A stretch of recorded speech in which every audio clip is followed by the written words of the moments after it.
Welcome to the Salem Night Stories, where I share horror stories daily.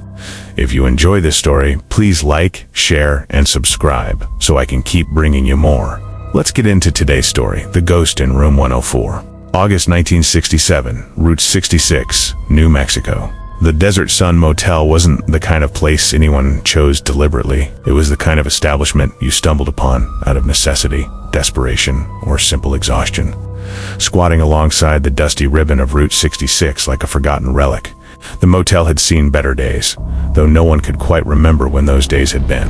Half its neon sign flickered and buzzed against the endless New Mexico sky. The letters Desert partially illuminated, the rest dark and dead.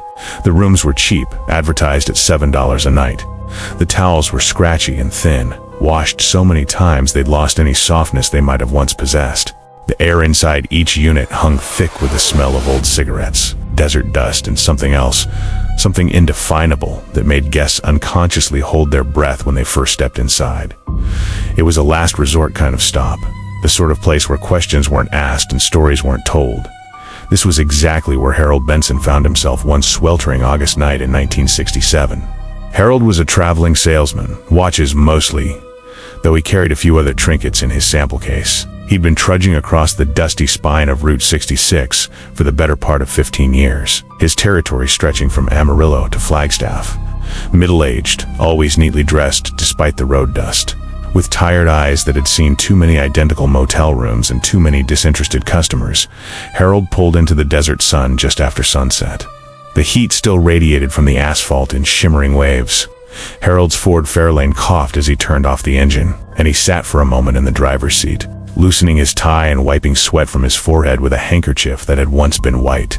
Inside the office, a teenage boy named Danny sat behind the desk, barely looking up from his dog-eared magazine as Harold approached. The transaction was brief and wordless. Harold paid cash for one night. Danny slid a brass key across the scarred wooden counter, and that was that. Room 104 down near the end of the south row, past the ice machine that never worked, and the drink dispenser that hummed constantly. Nobody thought twice about Harold Benson that night. Nobody remembered anything unusual. He was just another faceless traveler, another weary soul seeking a few hours of rest before the road called again. Until the next morning, when he didn't check out. At first it seemed like nothing worth worrying about. Maybe he'd overslept, exhausted from too many miles. Maybe he'd hit the road early, before dawn, and simply forgot to drop the key at the office. It happens sometimes. People were forgetful, especially people who spent their lives moving from place to place.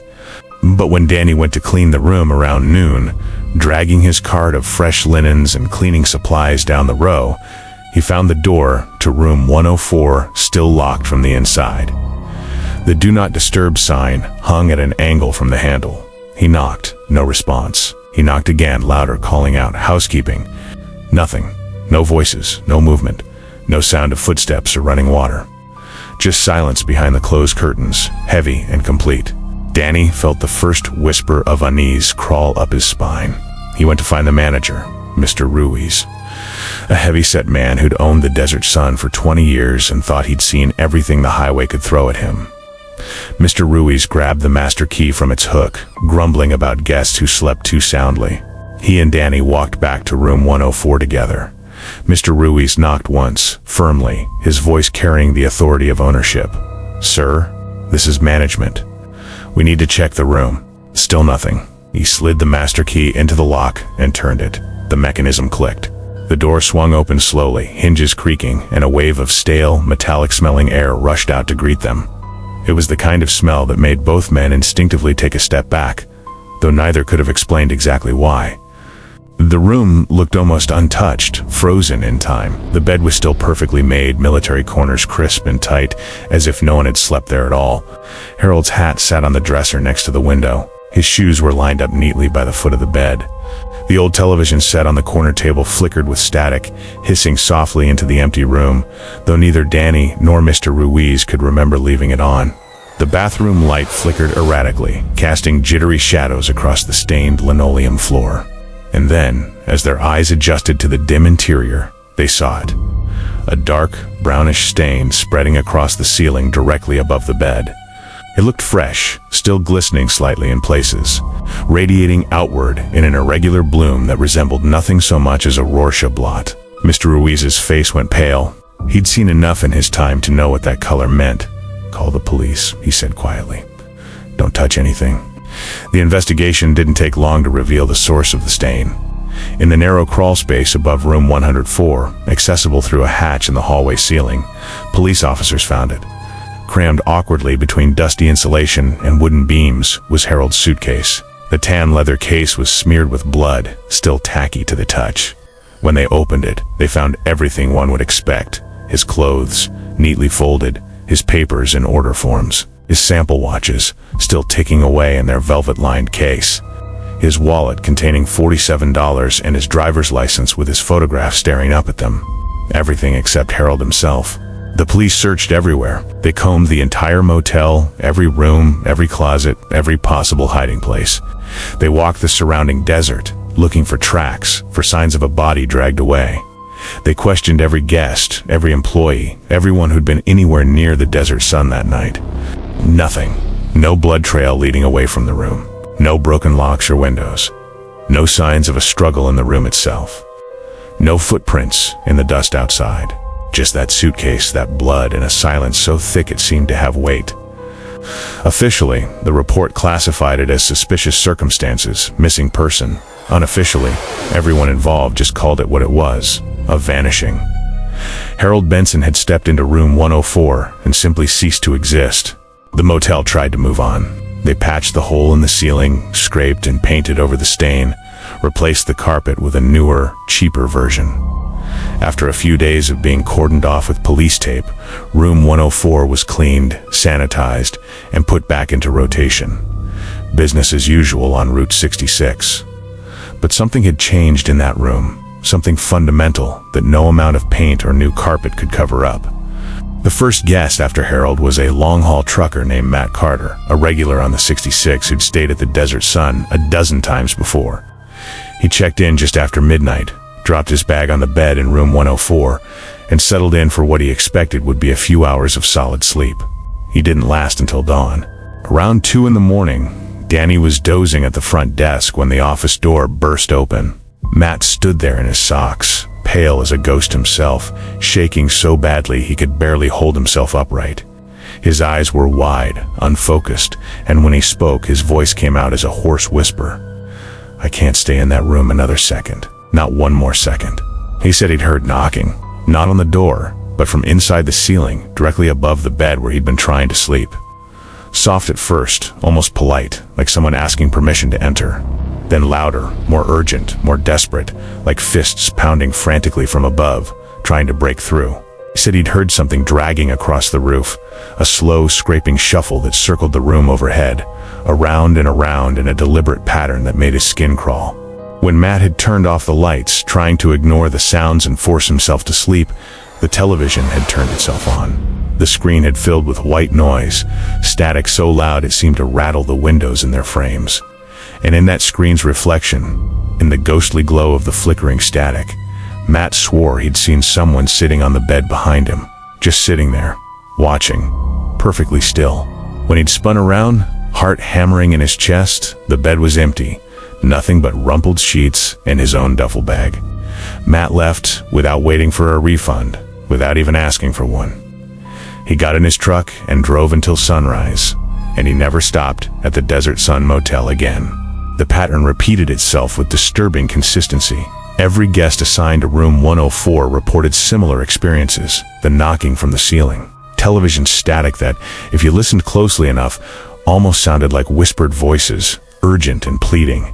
Cold spots in corners where the suffocating desert heat should have made the air shimmer, places where your breath came out in visible puffs even in August. One woman, a school teacher from Kansas, woke at 3 in the morning to find muddy handprints smeared across the inside of her bathroom mirror, as if someone had pressed their palms against the glass from within the reflection itself. Another guest, a businessman from Albuquerque, swore he watched the door handle rattle furiously for a full minute, twisting back and forth like someone was desperately trying to get in, even though when he looked through the peephole, no one stood on the other side. No one ever stayed 2 nights in room 104, Most didn't make it through one. Management finally stopped renting it out altogether. They tried to padlock the door to officially close it, but every few days they would find the door standing ajar. Swinging gently in the hot desert breeze, the lights inside flickering in a rhythm that seemed almost like Morse code. The padlock would be lying on the ground, still locked, as if the door had simply passed through it. Eventually, Mr. Ruiz had the room boarded up completely. He nailed sheets of plywood across the door and pretended that room didn't exist. Guests checking in would sometimes notice the gap in the numbering as they walked past. Room 103, then nothing, then room 105. If they asked, the clerks would just shrug and change the subject. Some things they'd learned were better left unexplained. The Desert Sun Motel hung on for a few more years, a stubborn relic on the side of a highway that was slowly dying. When the new interstate system pulled traffic away from Route 66, redirecting the river of travelers onto faster, more efficient roads, the motel dried up like everything else around it. Guests became scarce, then rare, then non-existent. Mr. Ruiz closed the doors for the last time in 1973. He didn't even bother taking the cash register. Today, the Desert Sun is a skeleton, a crumbling shell baked by decades of relentless desert heat and scoured by wind-blown sand. Cactus and scrub brush have swallowed the parking lot, breaking through the cracked asphalt in stubborn patches of life. The wind whistles through broken windows, carrying tumbleweeds through rooms where travelers once slept. The once bright neon sign lies face down in the dirt, half buried, its last flicker long since dead and forgotten.